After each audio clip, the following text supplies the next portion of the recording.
नमस्कार दोस्तों, मैं देवेंद्र शर्मा आपके अपने YouTube चैनल देव एस्ट्रोलॉजी पर स्वागत करता हूं।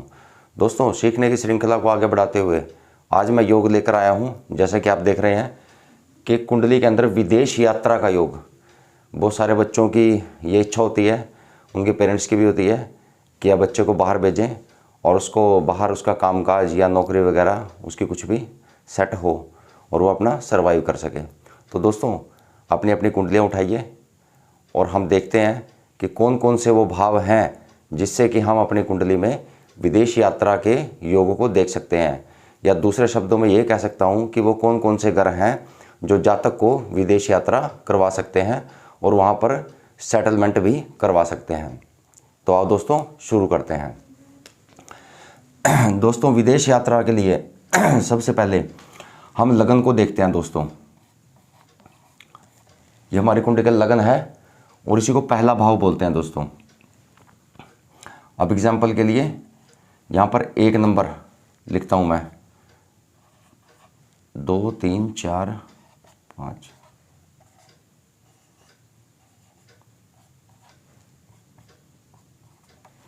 तो दोस्तों, विदेश के लिए सबसे पहले हम पहले भाव को देखेंगे, यानी लगन को देखेंगे, लग्नेश को देखेंगे, लग्नेश की स्थिति क्या है। ठीक है दोस्तों। उसके बाद दोस्तों दूसरा हमारे को 4th हाउस देखना है, जो कि हमारी नेटिव लैंड का रिप्रेजेंट करता है, नेटिव लैंड को रिप्रेजेंट करता है, हमारे घर से दूर जाने की योग को बनाता है 4th हाउस। ठीक है दोस्तों। उसके बाद दोस्तों हमें सप्तम भाव से भी हम यात्राएं देखते हैं दोस्तों। ठीक है दोस्तों। अब इससे यह है कि व्यापारिक यात्राएं, यानी 7वें भाव से हम व्यापार से संबंधित यात्राएं उनको देखते हैं। 4थे भाव से क्या देखते हैं हम, जमीन से दूर जाने का, अपने मातृभूमि से दूर जाने का योग। ठीक है दोस्तों।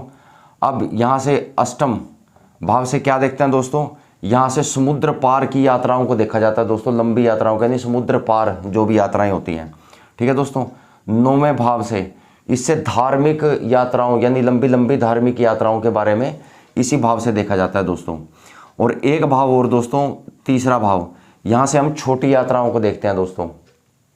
ठीक है दोस्तों, यहाँ से छोटी यात्राएं देखी जाती हैं।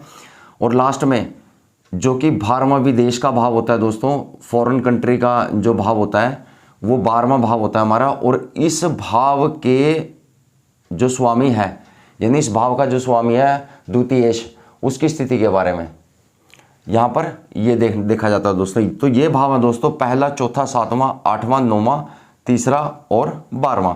इन भावों को देख करके, इन भावों को एनालाइज करके हम विदेश यात्रा का योग निकाल सकते हैं। ठीक है दोस्तों। तो दोस्तों एक यहाँ पर कुंडली लेते हैं उदाहरण के लिए।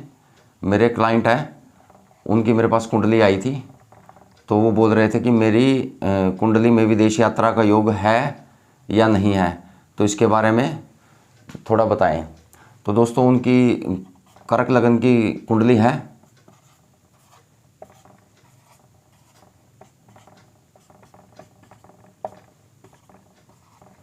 तो दोस्तों यहाँ पर शुक्र देवता बैठे हैं और यहाँ पर चंद्रमा देवता हैं, यहाँ सूर्य देवता, केतु और शनि देवता, यहाँ पर राहु देवता है, यहाँ पर मंगल देवता हो गए, यहाँ पर बृहस्पति हैं जी।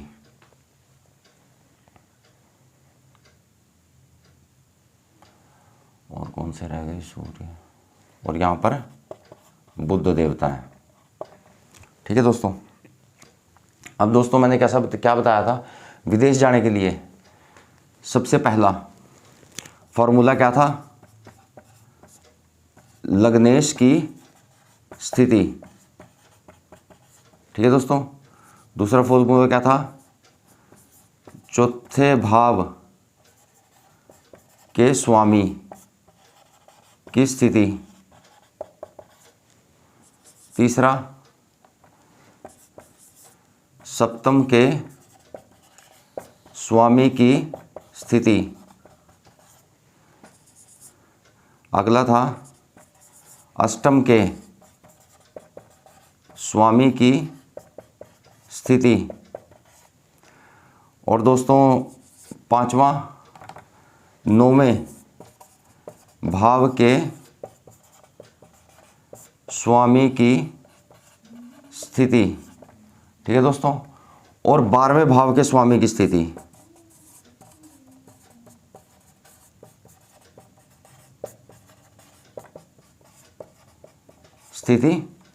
और तीसरे भाव के स्वामी की स्थिति।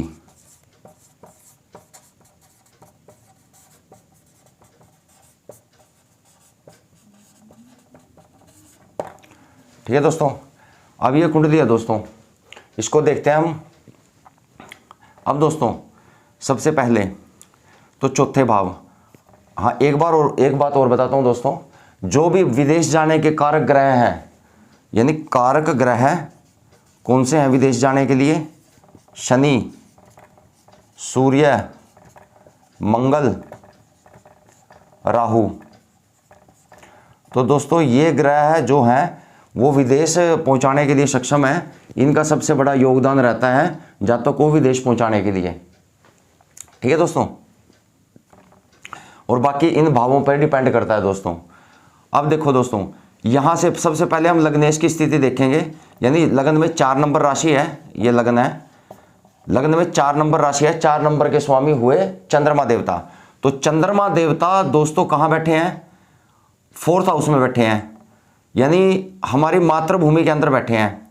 यानी लग्नेश मातृभूमि से संबंध बना। यानी एक जो हमारी कंडीशन थी वो पहले भाव का स्वामी चौथे भाव में। ठीक है दोस्तों। तो यहाँ पर चंद्रमा देवता इस घर में बैठे हैं। ठीक है दोस्तों। यानी चतुर्थ के साथ अपना संबंध बनाया। ठीक है दोस्तों। अब दूसरी कंडीशन दोस्तों कि चौथे भाव का स्वामी की स्थिति। अब 4th हाउस के स्वामी कौन है? 7 तुला राशि। तुला राशि के स्वामी शुक्र देवता। यानी शुक्र देवता दोस्तों कहाँ पर बैठे हैं? पहले हाउस में। यानी दोनों का, पहले का लग्नेश 4th में और चौथे भाव का स्वामी पहले भाव में बैठा है। ठीक है दोस्तों। तो दूसरी कंडीशन भी हमारी फुलफिल हो गई। अब दोस्तों तीसरी, यानी सप्तम भाव।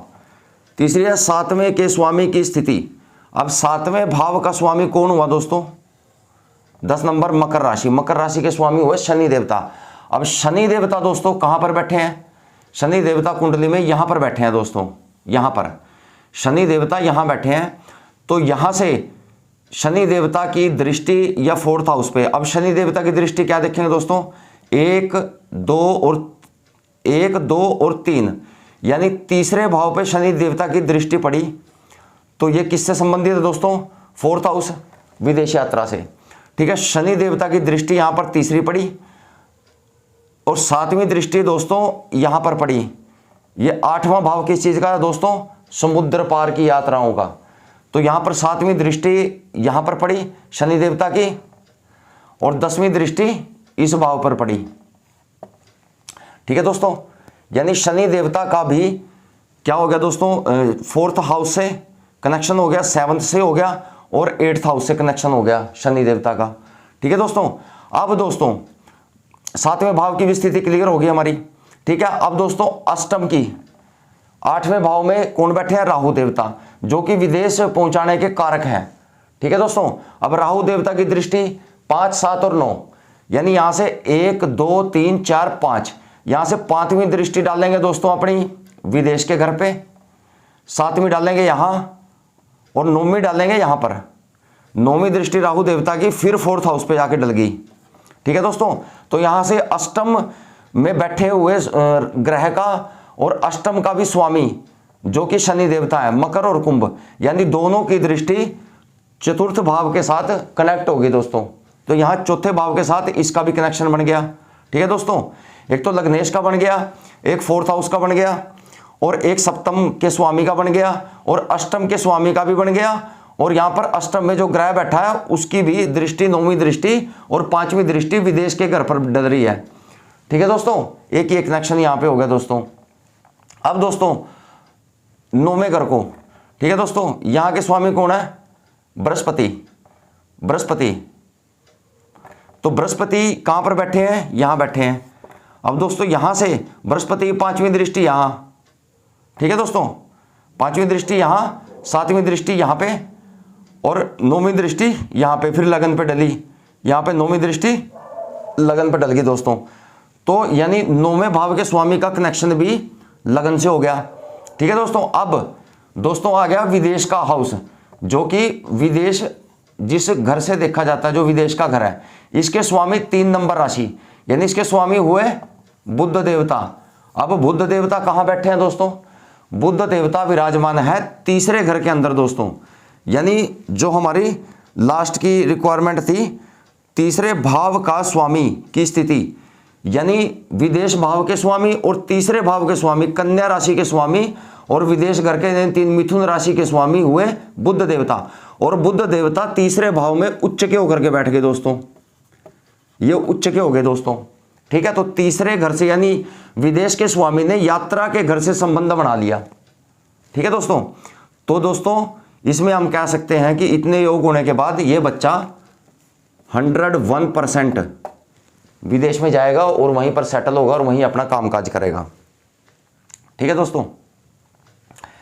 ये दोस्तों थोड़ा मुश्किल है, पर आप कोशिश करें कि पहले भाव के लग्नेश की स्थिति और 4th हाउस के स्वामी की स्थिति, 7th हाउस के स्वामी की स्थिति, 8th हाउस के स्वामी की स्थिति, 9th के स्वामी की स्थिति और 12वें यानी विदेश के घर के स्वामी की स्थिति, इन सब को एनालाइज कीजिए और इनमें जो प्लैनेट बैठे हैं उनकी दशाएं और इनके स्वामियों की, इनके जो ग्रह भावों के स्वामी हैं उनकी दृष्टियां किस किस भाव पे पड़ती हैं, किस किस घर पे पड़ती हैं और वो क्या क्या योग बनाती हैं। तो दोस्तों आशा करता हूँ आपको जानकारी अच्छी लगी होगी। आपको जानकारी अच्छी लगे तो मेरे चैनल को सब्सक्राइब, लाइक और शेयर करना ना भूलें। तो दोस्तों यदि आपके कोई भी सवाल हैं इस वीडियो के बारे में या आप कुछ पूछना चाहते हैं तो मुझे आप मैसेज कर सकते हैं, कमेंट बॉक्स में मैसेज लिखिए, जिसके मैं पूरी तरह से जवाब देने की पूरी कोशिश करूँगा। तो दोस्तों कल फिर हाजिर होते हैं एक नए टॉपिक के साथ, तब तक के लिए नमस्कार।